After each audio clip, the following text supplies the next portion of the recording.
The Montana sun beat down mercilessly on Jake Sullivan's weathered face as he dismounted his chestnut mare, studying the cold ashes of what had been a campfire 3 days prior. The Cartwright gang had been here, the distinctive horseshoe print with the chipped left edge that belonged to Dutch Cartwright's stallion was clear as day in the hardened mud near the creek bed. Jake removed his worn Stetson and wiped the sweat from his brow with a bandana that had seen better days. At 34, he'd been tracking outlaws across the frontier for over a decade, and the Cartwrights had proven to be his most elusive quarry yet. The $500 bounty on Dutch's head would set him up for the winter, maybe even let him consider that small ranch he'd been dreaming about outside Billings. "Easy, girl," he murmured to his horse as she nickered nervously, her ears pricked forward toward a cluster of cottonwoods near the creek. Something had spooked her, and in his years of riding the frontier, Jake had learned to trust a horse's instincts more than his own. He drew his Colt .45 from its holster, the familiar weight reassuring in his calloused hand. Moving quietly through the tall grass, he approached the tree line with the careful steps of a man who'd survived too many ambushes to take chances. The afternoon air was thick with the smell of sage, and the distant promise of rain from the dark clouds gathering on the horizon. As he rounded a massive cottonwood, Jake froze. There, partially hidden beneath a tangle of branches and torn canvas, was a covered wagon. The oxen were long gone, likely stolen or scattered, but the wagon remained tilted at an odd angle, one wheel buried in the soft earth near the creek.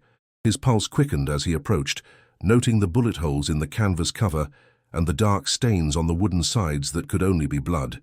This wasn't just any wagon, it was a settler's wagon, probably from one of the many families heading west toward the Oregon Territory or California. "Hello?" Jake called out cautiously, his voice echoing off the water. "Anyone there?" A sound came from within the wagon, so faint he almost missed it. A whimper, barely audible above the creek's gentle babbling. Jake's stomach clenched as he realized what he might find. The Cartwrights were known for their brutality, but taking hostages was a new low, even for them. He climbed up onto the wagon's seat and peered into the dim interior. What he saw made his blood run cold. Chapter 2. Sarah, huddled in the far corner of the wagon, bound hand and foot with rough rope, was a young woman. Her auburn hair hung in tangled strands around a face marked by fear and exhaustion. Her dress, once probably a cheerful blue calico, was torn and stained with dirt and tears. When she saw Jake's silhouette against the opening, she pressed herself further back, a small cry escaping her lips. "Easy now," Jake said softly, holstering his weapon and raising his hands to show they were empty.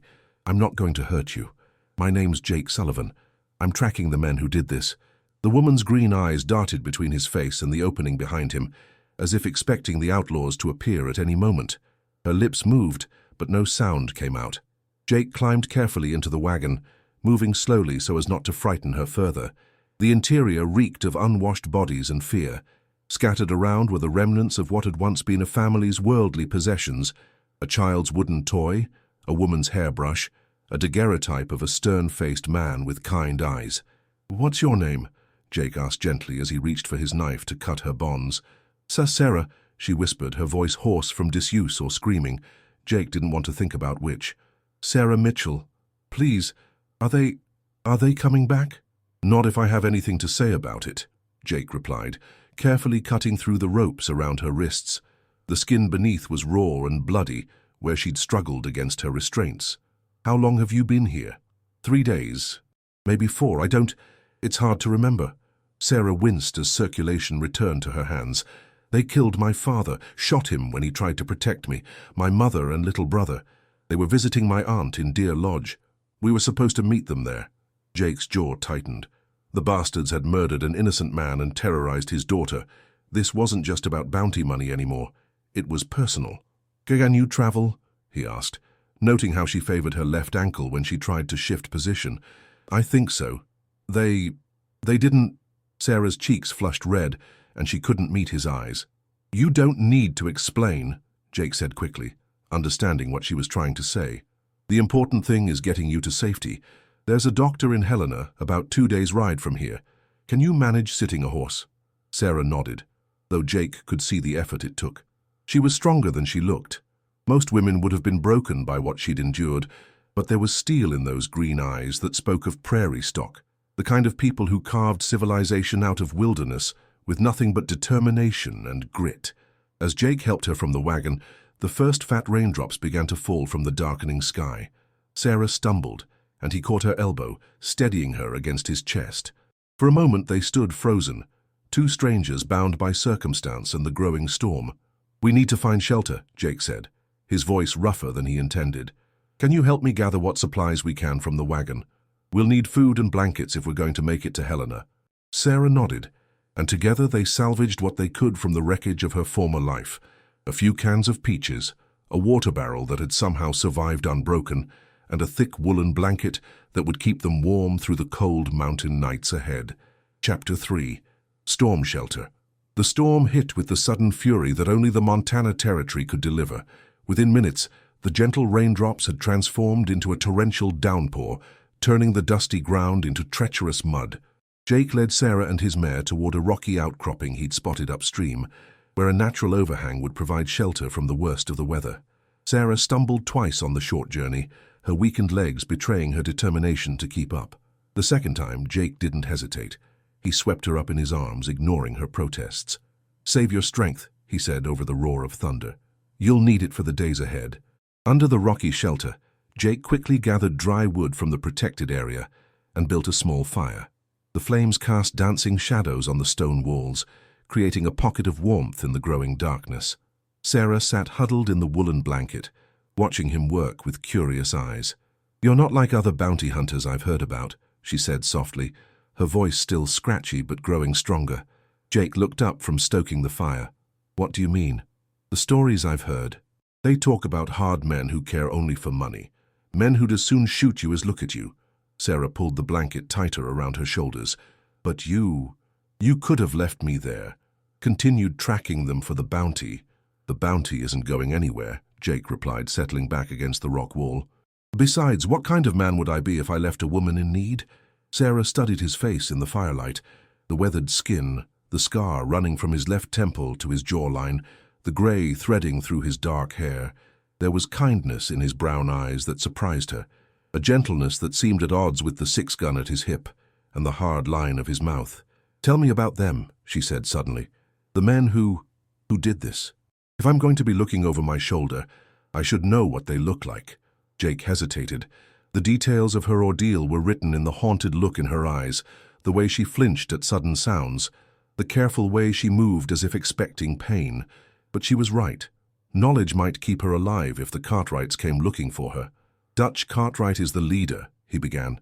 "Big man, red beard, missing 2 fingers on his left hand from a gambling dispute in Tombstone. His brother Ned is younger, faster with a gun but not as smart. Then there's Miguel Santos, he rides with them sometimes. Mexican fellow, quiet but dangerous." "There was another one," Sarah said, staring into the flames. "Younger than the others. Called himself Kid something." "Kid Morrison," Jake nodded grimly. 19 years old and already killed 6 men. He's the one you need to watch for. He's unpredictable, likes to hurt people for the fun of it." Sarah shuddered, and Jake immediately regretted sharing so much detail. "They won't find us," he said with more confidence than he felt. "This storm will wash out our tracks, and I know these mountains better than they do." They sat in comfortable silence for a while, listening to the rain drumming against the rocks and the occasional crack of thunder. Sarah opened one of the salvaged cans of peaches with Jake's knife, and they shared the sweet fruit, the normalcy of the simple meal, helping to ease some of the tension between them. "Where are you from?" Sarah asked as she licked peach juice from her fingers. "Originally, Ohio farm country, but I've been out here so long I barely remember it." Jake poked at the fire with a stick. "What about you? You don't sound like most settlers I've met." "Boston," Sarah said with a wry smile. "My father was a clerk in a shipping office. When my mother's sister wrote from Montana about the opportunities out here, he got it in his head that we should try our luck in the territory. Mother thought he'd lost his mind, a proper Boston lady moving to the frontier." "What did you think?" Sarah was quiet for a long moment. "I thought it sounded like an adventure. I was tired of tea parties and embroidery circles, tired of men who looked at me like I was a prize to be won, rather than a person with thoughts of my own." Her voice grew sad. "Father said out here, a person could be whoever they chose to be. He said I could even learn to shoot if I wanted to. Did you want to?" "Yes," she said firmly. "I still do. If I'd known how to use a gun, maybe Father would still be alive. Jake saw the guilt in her eyes, the weight of survivor's remorse that he knew all too well. One person with a gun against 4 armed outlaws? You'd have just gotten yourself killed too, and then who would remember your father? Who would carry his memory forward? Chapter 4. Ghosts and Promises. The storm raged through the night, but inside their rocky shelter Sarah finally slept. Jake kept watch, feeding the fire and listening to the sounds of the wilderness beyond the rain. He'd learned long ago to sleep light and wake at the first sign of trouble, but tonight something kept him fully alert, a restlessness he couldn't quite name. Maybe it was the way Sarah looked in sleep, her face peaceful for the first time since he'd found her, auburn hair spread across the rough woolen blanket like silk. Or maybe it was the unfamiliar feeling of being responsible for someone other than himself, the weight of another person's life in his hands. He'd been a solitary man for so long that he'd forgotten what it felt like to care about someone's welfare. After Rebecca died of fever in Dodge City 7 years ago, he'd sworn off emotional entanglements. The frontier was hard enough without the added burden of a heart that could be broken. But as he watched Sarah sleep, something stirred in his chest that he'd thought long buried. She woke near dawn, sitting up with a start and looking around wildly until her eyes found his face. "Easy," he said softly. "You're safe. It's morning." Sarah rubbed her eyes and winced as she tried to stretch. Her whole body ached from sleeping on the hard ground, but it was nothing compared to the pain in her heart. The reality of her situation, her father's death, her uncertain future, came crashing back with full force. "We should get moving," Jake said, beginning to pack their meager supplies. The rain stopped, but those clouds looked like they might open up again this afternoon. As they prepared to leave their shelter, Sarah caught Jake's arm. "What happens when we reach Helena? I mean, after I see the doctor?" Jake paused in rolling up the blanket. It was a fair question, one he'd been avoiding thinking about. Sarah had no family in Montana except her aunt in Deer Lodge, no money that he knew of, no way to support herself in a rough frontier town. "We'll figure it out," he said finally, "one thing at a time." But Sarah pressed on. "You can't be responsible for me forever. You have your own life, you're bounty hunting. I won't be a burden to you." "You're not a burden," Jake said more sharply than he intended. The words hung in the morning air between them, loaded with implications neither was ready to examine. They rode double on Jake's mare, Sarah sitting behind him with her arms wrapped around his waist for balance. The intimacy of the arrangement wasn't lost on either of them. Sarah had never been so close to a man outside her family, and Jake found himself hyper-aware of her presence, the way she leaned into him when they navigated rough terrain, the soft sound of her breathing near his ear. The trail to Helena wound through pine-covered hills and rocky valleys, beautiful country that under other circumstances might have taken Sarah's breath away. But today she found herself scanning the landscape for threats, jumping at every snapped twig and bird call. "Tell me about this ranch you want to buy," she said during a rest stop, trying to distract herself from her fears. Jake looked surprised that she'd remembered his casual mention of it the night before. "It's nothing fancy, just a small spread outside Billings. Good water, decent grazing, the kind of place a man could build something lasting." "It sounds wonderful," Sarah said wistfully. "A place to put down roots, to belong somewhere." "What will you do?" Jake asked. "After we reach your aunt?" Sarah was quiet for a long time, staring out at the vast landscape before them. "I don't know," she admitted. "Everything I planned, everything I thought my life would be, it died with my father. I feel like I'm floating, unmoored from everything I once knew." Jake understood that feeling better than she knew. After Rebecca's death, he'd felt the same way, cut loose from his old life, but not yet sure what his new one would look like. "Maybe that's not such a bad thing," he said carefully. "Maybe it means you get to choose who you become next." As they resumed their journey, both lost in their own thoughts, neither noticed the distant figure on horseback, watching them from a ridge 1/2 mile behind. Kid Morrison lowered his spyglass and smiled coldly. Dutch was going to be very interested to know that their little bird had flown the coop, and that she had help. The game was far from over. Chapter 5. Reckoning. The town of Helena spread before them like a promise of civilization after 2 hard days on the trail. Sarah felt her shoulders relax slightly at the sight of wooden buildings, smoke rising from chimneys, and people going about their daily business. For the first time since her ordeal began, she allowed herself to believe she might actually be safe. Dr. William Thornton was a kind man in his 50s who had seen enough frontier violence to ask no unnecessary questions. He tended to Sarah's wounds with gentle efficiency, while Jake waited in the outer room, pacing like a caged wolf. When the examination was complete, the doctor emerged with a grave expression. "She'll heal," he told Jake quietly. "Physically, at least. But the mind, that takes longer. She's been through hell, Mr. Sullivan. She'll need time, patience, and people who care about her." Jake nodded, understanding more than the doctor knew. He'd seen men broken by violence, had been broken by it himself more than once. The difference was that Sarah had a strength about her, a resilience that reminded him why he'd fallen in love with this untamed country in the first place. As they walked toward the hotel where Jake had secured rooms for the night, Sarah suddenly stopped in the middle of the dusty street. Her face had gone pale, her green eyes wide with terror. "What is it?" Jake asked, his hand instinctively moving to his gun. "Across the street," she whispered. "By the general store. That's him. That's Kid Morrison." Jake's blood turned to ice as he spotted the young gunslinger leaning casually against the store's wooden porch, a toothpick dangling from his lips. The kid was watching them with the lazy confidence of a cat playing with mice, making no effort to hide his presence. "Get to the hotel," Jake said quietly, his voice deadly calm. "Room 12. Lock the door, and don't open it for anyone but me." "Jake, no." Sarah gripped his arm. "There might be others. You can't face them alone. I've been hunting them for months, Sarah. This is what I do." He looked down at her, memorizing the lines of her face. "If something happens to me, there's money in my saddlebags. Enough to get you to your aunt in Deer Lodge, maybe even enough to start over somewhere safe." "Don't talk like that," Sarah said fiercely. "Don't you dare talk like you're already dead." Kid Morrison pushed off from the porch and began walking toward them, his spurs jingling with each lazy step. Jake gently but firmly pushed Sarah toward the hotel. "Go now." Sarah wanted to argue, wanted to stand by his side and face whatever came, but she knew her presence would only make Jake's job harder. She hurried toward the hotel, her heart pounding so hard she could hear it in her ears. Jake turned to face Kid Morrison in the middle of Helena's main street. A few townspeople noticed the tension and quickly moved out of the line of fire, but most went about their business, accustomed to the occasional showdown in their frontier town. "Well, well," Kid Morrison drawled as he stopped 20 feet away. "Jake Sullivan, Dutch figured you might turn up here with our little songbird." "Where are the others?" Jake asked, his eyes scanning the surrounding buildings for signs of an ambush. "Dutch is real unhappy about you interfering with our business," the kid continued, ignoring the question. "That girl's got information we need. Seems her daddy was carrying more than just family belongings in that wagon." Jake's mind raced.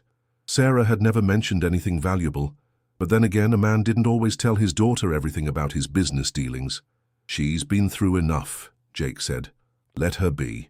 Kid Morrison laughed, a sound like breaking glass. "Now where's the fun in that? Besides, Dutch has big plans for Miss Sarah, real big plans." The young gunslinger's hand moved toward his weapon, but Jake was faster. Years of frontier survival had honed his reflexes to a razor's edge. His Colt .45 cleared leather and fired in one smooth motion, the bullet catching Kid Morrison's center mass and spinning him around. The kid hit the dirt hard, but managed to draw his own gun, firing wildly as he fell. Jake felt the bullet whistle past his ear, before putting a second shot into Morrison's chest. The young killer twitched once and lay still. In the sudden silence that followed, Jake became aware of another sound, horses approaching fast from the north end of town. Dutch Cartwright and his remaining men were riding hard toward the sound of gunfire, and Jake was standing in the middle of the street like a target at a turkey shoot. He ran for the hotel, taking the stairs 3 at a time. Sarah had left the door unlocked despite his instructions, and she flew into his arms as he burst into the room. "Thank God," she breathed against his chest. "We have to go," Jake said urgently. "The others are here. Is there a back way out of this building?" Sarah nodded toward the window. "Fire ladder, but Jake, where can we go? They'll follow us anywhere." Jake looked into her frightened eyes and made a decision that surprised them both. "We're not running anymore. I'm tired of looking over my shoulder, and you deserve better than spending your life afraid." He moved to his saddlebags and pulled out a Winchester rifle, checking the ammunition with practiced efficiency. "There's a place about a mile north of town, old mining camp with good cover and clear sightlines. We make our stand there." "We?" Sarah asked. Jake paused in his preparations and looked at her, really looked at her. Somewhere during their journey together, she'd stopped being just a victim he'd rescued and become something more. Exactly what, he wasn't ready to name, but he knew he couldn't imagine his life without her in it. "If you'll have me," he said simply. Sarah moved to her salvaged belongings and pulled out something Jake hadn't seen before, a small derringer that had belonged to her father. Her hands shook slightly as she checked the chambers, but her voice was steady. "Then let's finish this." Through the hotel window, they could see Dutch Cartwright and two other men examining Kid Morrison's body in the street below. The outlaw leader's face was twisted with rage as he looked up toward the hotel. Jake and Sarah slipped out the back way and made their way to the stable where Jake's mare was housed. As they rode out of Helena toward the abandoned mining camp, both knew they were heading toward a confrontation that would either end their nightmare or end their lives. But for the first time since this ordeal began, they were facing it together. The sun was setting behind the mountains as they reached the mining camp, painting the sky the color of blood and gold. Whatever came next, Jake thought as he helped Sarah down from the horse, at least they would meet it on their own terms. In the distance, the sound of approaching hoofbeats echoed off the canyon walls. Dutch Cartwright was coming, and this time there would be no running. The final reckoning was at hand.